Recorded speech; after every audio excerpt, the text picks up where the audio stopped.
ॐ नमो भगवते वासुदेवाय। ॐ नमो भगवते वासुदेवाय।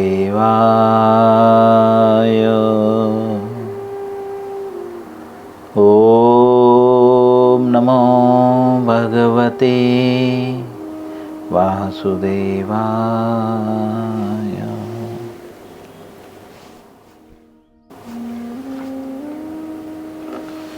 श्रीमद् भगवद गीता यथारूप अध्याय का नाम है विराट रूप। अध्याय 11, श्लोक संख्या 18 और 19। दो श्लोकों को हम एक साथ लेंगे, प्रयत्न करेंगे। पहले हम एक 18 श्लोक को लेंगे और अगर समय रहा तो हम लोग 19 श्लोक में प्रवेश करेंगे, क्योंकि 18वें श्लोक में तात्पर्य नहीं है। सभी लोग मेरे पीछे श्लोकों को उच्चारण करने का प्रयत्न करेंगे यथासंभव।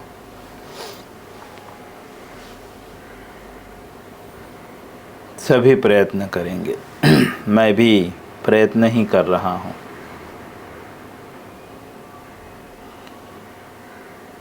चलिए 11वें अध्याय का 18 श्लोक। त्वमक्षरं परमं विदित्वयं त्वमस्य विश्वस्य परं निधानम् त्वमव्ययः शाश्वतधर्मगोत्वा सनातनस्त्वं पुरुषो मतो मे। पुनः एक बार। त्वमक्षरं परमं विदित्वदिव्यं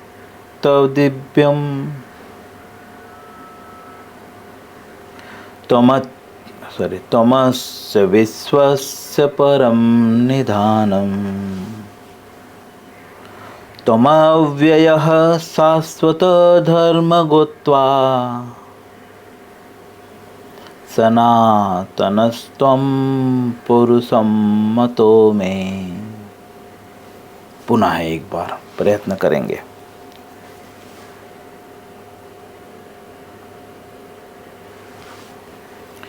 त्वमक्षरं परमं विदित्वयं त्वमस्य विश्वस्य परं निधानम् त्वमव्ययः शाश्वतधर्मगोत्ता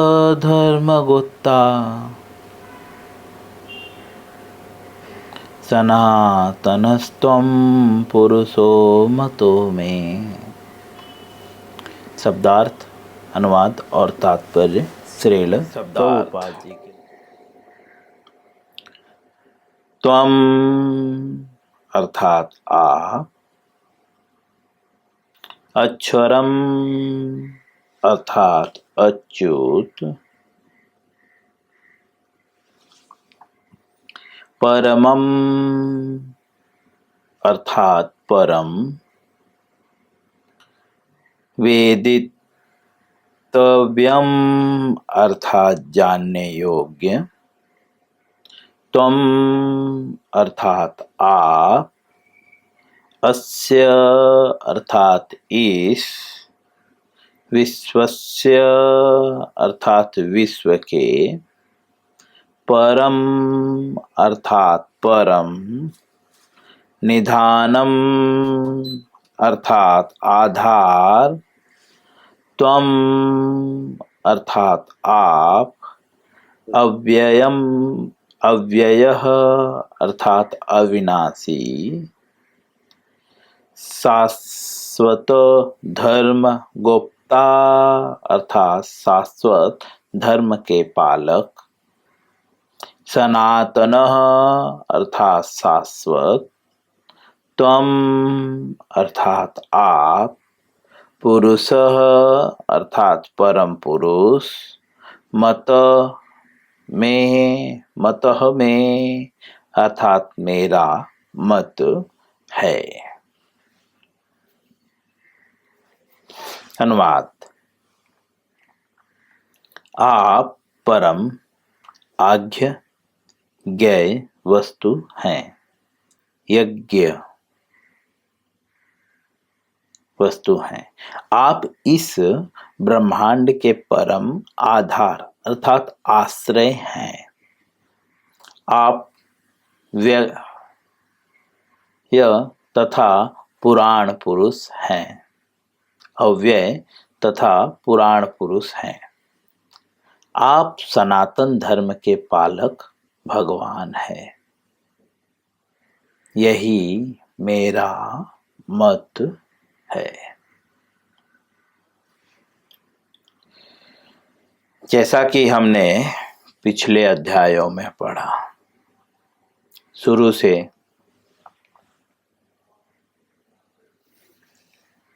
जब कुरुक्षेत्र में सभी उपस्थित हुए, किसकी इच्छा से?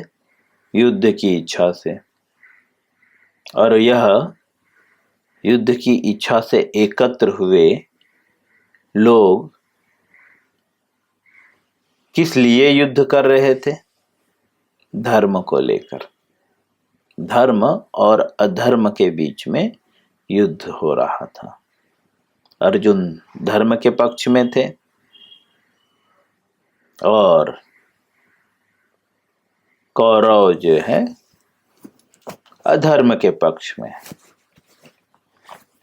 जैसा कि प्रभुपाद जी अनुवाद में तात्पर्य में लिखते हैं, 6 प्रकार के आताताई होते हैं। उन्हीं आताताइयों में ये लोग आते थे।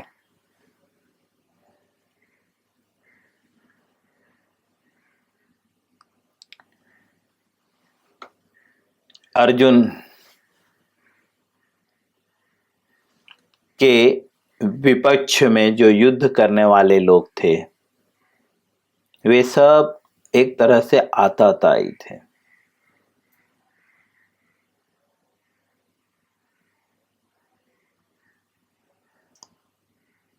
इस कारण से पूरा महाभारत युद्ध की योजना भगवान ने बनाई ताकि आताताइयों का वध हो सके। क्योंकि भगवान स्वयं कहते हैं ऐसे आताताइयों का वध कर देना चाहिए। लेकिन अर्जुन के जो सामने खड़े थे, जो आताताई थे, वे अर्जुन के क्या लगते थे? भौतिक रिलेशनशिप में कोई चाचा लगता था, कोई दादा लगता था, कोई भाई लगता था, कोई भतीजा लगता था, जिन रिश्तों में हम और आप फंसे हुए हैं।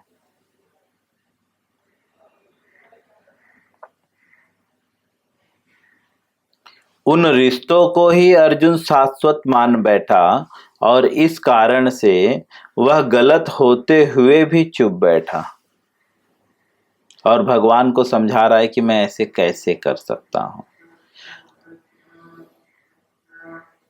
वास्तव में रिश्ते क्या होते हैं? वास्तव में धर्म क्या है? धर्म के आगे रिश्तों का कोई महत्व नहीं है। क्योंकि वास्तविक संबंध क्या है? तो यहाँ पे भगवान को अर्जुन स्वयं अब बता रहा है। इसके पूर्व भगवान ने बता दिया है, जीव का भगवान के साथ वास्तविक संबंध है, बाकी किसी के साथ वास्तविक संबंध नहीं है। अर्जुन की इसी अज्ञानता को, मैं और मेरा की भावना के कारण अर्जुन विलाप करने लगा, रोने लगा और रोता हुआ वह भगवान की शरण में आया कि मुझे समझ में नहीं आ रहा है कि हम लड़े क्यों, क्योंकि ये सारे अपने ही हैं, इन्हें कैसे मारे? कोई गुरु है, कोई मित्र है, कोई भतीजा है, कोई बेटा लगता है, कोई भांजा लगता है, इन सारे लोगों को कैसे मैं मारूं? ये तो गलत होगा मेरी दृष्टिकोण से। इनको कैसे पनिशमेंट दूं मैं?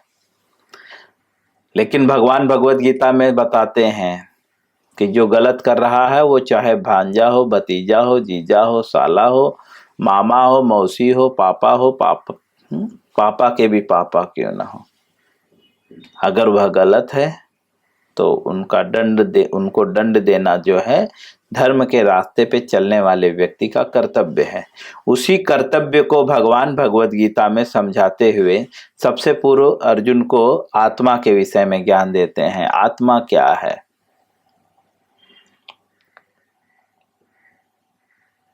फिर काल, कर्म, और यहाँ पे अब बता रहे हैं कि वास्तविक सत्य क्या है। तो भगवान अपने विराट रूप को दिखाते हैं और उन्हीं विराट रूप को देखने के बाद अर्जुन का सारा भ्रम दूर हो जाता है। उसके बाद भी अर्जुन भगवान से जिज्ञासा करता है कि आपने जो बोला है उसे मैं देखना चाहता हूं। और अब हम देख रहे हैं कि जब अर्जुन ने भगवान के उस विश्व रूप का दर्शन किया, तब अब इस श्लोक में अर्जुन क्या बोलता है? अपना मत रख रहा है, क्योंकि अर्जुन अब क्लियर हो चुका है। तो इसीलिए अर्जुन मत रख रहा है कि यही मेरा मत है। क्या मेरा मत है? कि आप सनातन धर्म के पालक हैं। भगवान जो है कौन से धर्म के पालक हैं? सनातन धर्म के। बहुत सारे धर्म हैं,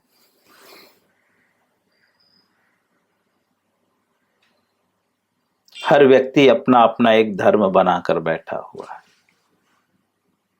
लेकिन यहाँ पे सनातन धर्म का अर्थ क्या बताया जा रहा है? शाश्वत। धर्म क्या है? शाश्वत। वास्तव में सनातन धर्म मतलब शाश्वत, या जो शाश्वत है वही धर्म है। बट यहाँ पे न हम शाश्वत हैं, न आप शाश्वत हैं, न हमारे और पुत्र के बीच में संबंध शाश्वत है ना? है हमारा संबंध शाश्वत है? नहीं, कल हम इस संबंध को तोड़ के चले जाएंगे, है ना? पिता अपने पुत्र के साथ संबंध तोड़ के चले जाता है, पुत्र पिता के साथ संबंध तोड़ के चले जाता है, पुत्री भी संबंध तोड़ देती है और अन्य लोगों के साथ नए संबंध बना लेती है या बना लेता है, क्योंकि ये शाश्वत नहीं है, बदल रहा है ना? शाश्वत मतलब सबके साथ एक जैसा। तो भगवान जो है सनातन, दूसरे शब्दों में शाश्वत धर्म के पालक हैं, जो सही में धर्म है।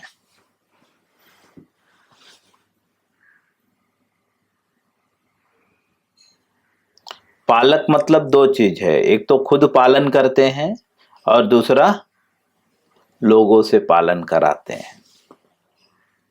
जैसे गौ पालक अर्थात गाय की सेवा करते हैं वे, और लोगों को सिखाते हैं कि गाय की सेवा होनी कैसी चाहिए।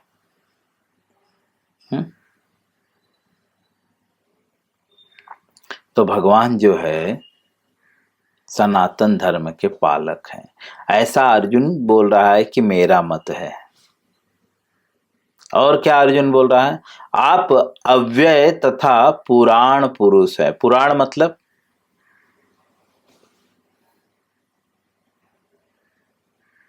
अव्यय का मतलब अविनाशी, मतलब जिसका कभी नाश नहीं होता, और पुराण का मतलब बहुत पुराने। यह बोलते हैं पौराणिक कथाएं, है ना? मतलब बहुत पुराने। ऐसा अर्जुन कह रहा है मेरा मत है।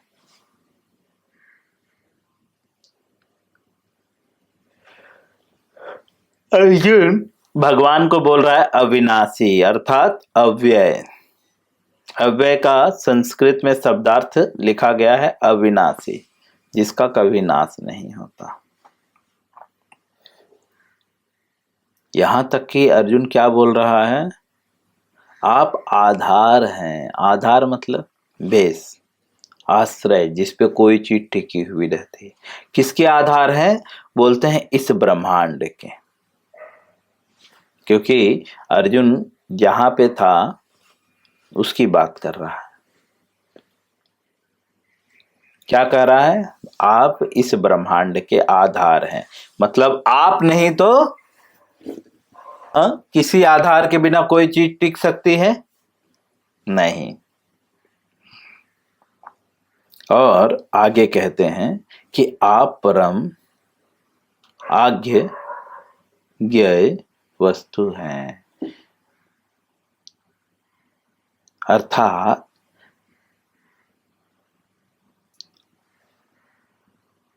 आप ही जानने योग्य हैं। अगर कुछ चीज जानना है इस संसार में, हम लोग हर चीज तो जानने का प्रयास कर रहे हैं ना। सब लोग तो कुछ ना कुछ जानने का प्रयास कर रहे हैं। पैसा कैसे कमाना है ये जानने का प्रयास कर रहे हैं, कैसे खर्च करना है ये भी जानने का प्रयास करते हैं, है ना। कैसे सोना है इसका प्रयास करते हैं, है ना। अच्छे से कैसे सोएं ये जानने का प्रयास कर रहे हैं। अच्छे से कैसे खाएं ये भी जानने का प्रयास कर रहे हैं।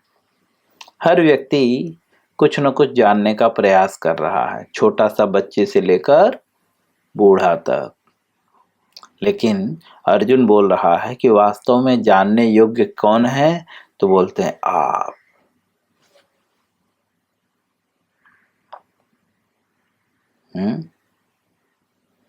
वेदी तो व्यम अर्थात जानने योग्य।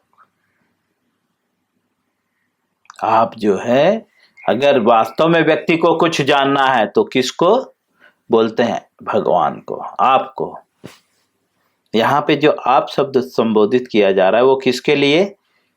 कृष्ण के लिए, कि आप ही जो है जानने योग्य हैं। यहाँ पे शब्दार्थ में एक चीज और उपयुक्त हो रहा है, अक्षरम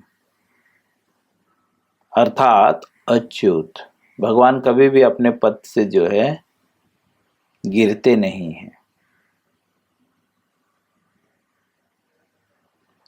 चलिए अब हम लोग 19वें श्लोक में प्रवेश करते हैं।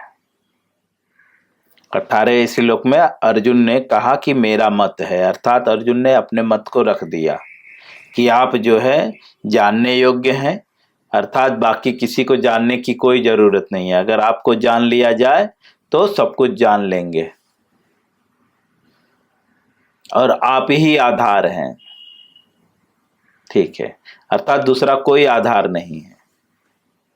अर्थात आधार मतलब आश्रय ब्रैकेट में दिया गया है। आश्रय का एक शब्द यह भी है, हम सोच रहे हैं ना हम हमारे माता पिता के आश्रय हैं, पत्नी सोचती है पति के आश्रय हैं, हर कोई सोच रहा है हम इसके आश्रय हैं, है ना। लेकिन वास्तव में आश्रय कौन है? बोलते हैं आप। भगवान सबके आश्रय हैं।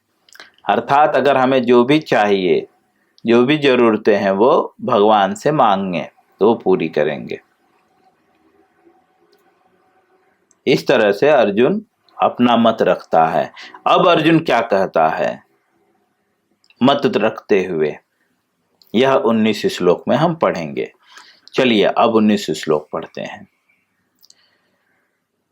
अनादि मध्यांतमनांत वीर्यम मनांत बाहुम शशि सूर्य नेत्रम पश्यामि त्वां दीप्तहुताशवक्त्रम्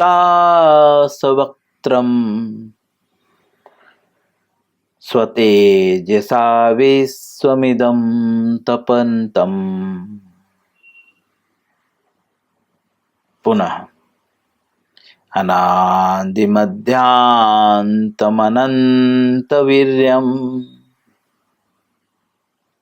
मनन्तबाहुं शशिसूर्यनेत्रम् पश्यामि त्वां दीप्तहुताशवक्त्रम् स्वतेजसा विश्वमिदं तपन्तम्। पुनः एक बार पढ़ेंगे।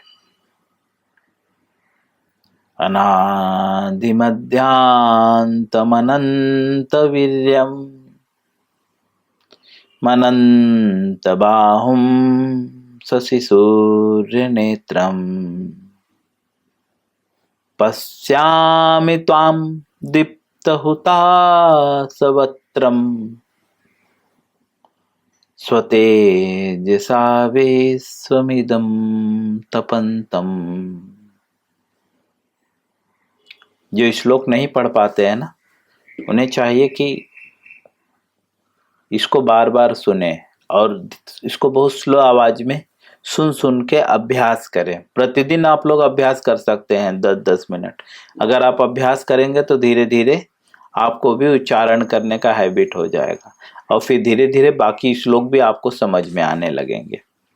चलिए शब्दार्थ पढ़ते हैं 19वें श्लोक का। अनादि अर्थात आदि रहित, मतलब जिसका कोई शुरुआत नहीं है। मध्य अर्थात मध्य। अंतम या अंत। अनंत अर्थात असीम।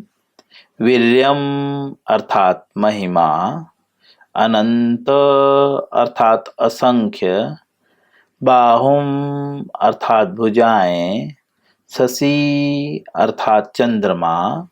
सूर्य अर्थात सूर्य। नेत्रम अर्थात आंखें। पश्यामि अर्थात देखता हूँ। त्वाम अर्थात आपको। दीप्त अर्थात प्रज्वलित। हुतास वक्त्रम अर्थात आपके मुख से निकलती अग्नि को। स्वतेजसा अपने तेज से। विश्वम विश्व को। इदम इस। तपंतम अर्थात तपाते हुए। अर्जुन कहता है भगवान से कि मैं एक्सेप्ट कर लिया, आप ही सनातन धर्म के पालक हैं, आप ही जो है पुराण पुरुष हैं और आप ही जो है ब्रह्मांड के आधार हैं और आप ही जानने योग्य हैं, ऐसा मेरा मत है। लेकिन कुछ लोग क्वेश्चन कर सकते हैं ना, है अर्जुन भी चापलूसी कर रहा है। भगवान से काम निकालना है, इसके लिए चापलूसी कर रहा है। क्या किसी व्यक्ति से काम निकालना है तो वो व्यक्ति को जो है बोल रहा है आप ही परफेक्ट हैं सबसे। लेकिन अर्जुन जो है प्रमाण रखता है, इसीलिए तो भगवान को बोला ना विश्व रूप दिखाइए। लेकिन भगवान ने अर्जुन को भी बोला कि विश्व रूप देखने के लिए कौन योग्य व्यक्ति है? कौन व्यक्ति योग्य है? भगवान ने अर्जुन को विश्व रूप क्यों दिखाया? क्योंकि भगवान के प्रिय थे अर्जुन और मित्र थे। ठीक है, तो अगर किसी को भगवान का विश्व रूप देखना है तो भगवान का प्रिय बनना होगा। ठीक है, और तब जाकर आप भगवान के विश्व रूप को देख सकते हो, तब भगवान आपको दिव्य चक्षु प्रदान करेंगे। और अर्जुन यहाँ पे जब बोलता है कि ये मेरा मत है तो किसी के मन में कोई कंफ्यूजन ना आए कि अरे अर्जुन कैसे अपना मत रख सकता है, वही सब कुछ है क्या? हाँ? तो अर्जुन समझा रहा है कि मैं ऐसे ही नहीं बोल रहा हूं, प्रमाण है। क्या प्रमाण है? तो बोलते हैं कि आप आदि मध्य तथा अंत से रहित हैं। मैं, अर्जुन देख रहा है भगवान को तो बोल रहा मैं क्यों ऐसा बोल रहा हूं कि आप ही सब कुछ धर्म के पालक हैं, आप ही जो है पुराण पुरुष हैं, आप ही अव्यय हैं, आप ही ब्रह्मांड के आधार हैं। क्यों ऐसा बोल रहा हूं?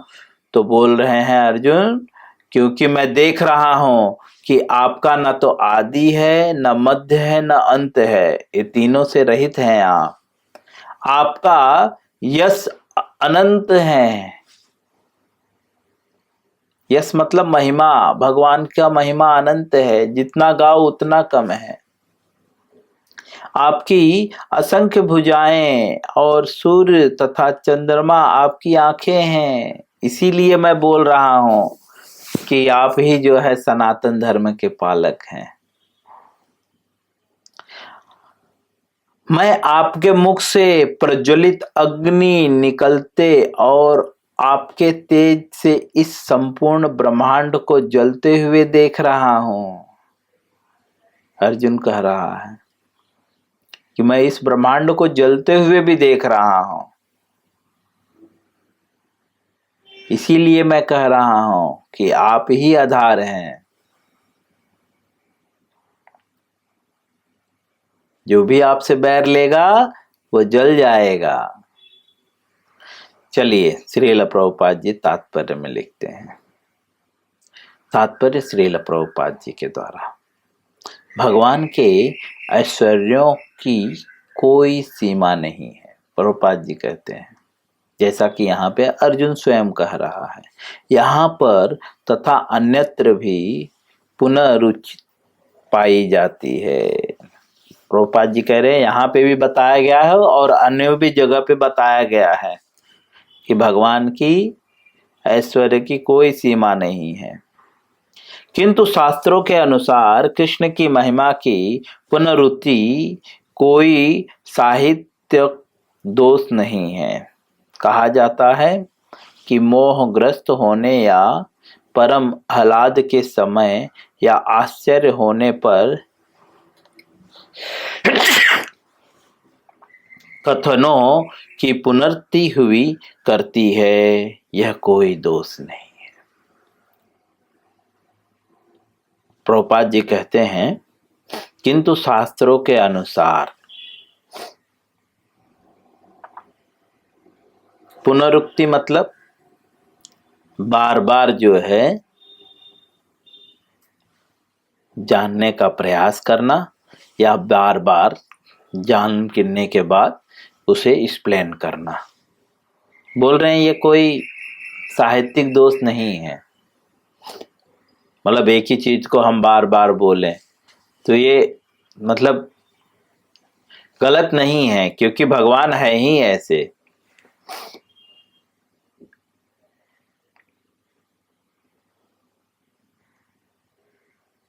इसीलिए प्रभुपाद जी कहते हैं कि इसमें कोई दोष नहीं है, क्योंकि हर जगह पे तो यही बताया गया है। ब्रह्मा भी यही बोलते हैं, आप ही जो है सब कुछ हैं। अर्जुन भी यही बोल रहा है। हाँ, सभी बोल रहे हैं। मतलब इसके सिवा कोई दूसरा नहीं है क्या? बोल रहे नहीं, उनके सिवा एक्चुअली दूसरा कोई नहीं है। इस प्रकार से श्रील प्रभुपाद जी जो है भगवद गीता के 11वें अध्याय के 18 और 19 श्लोक के अनुवाद और तात्पर्य को पूर्ण करते हैं। कल हम लोग 20वां श्लोक लेंगे। हरे कृष्णा।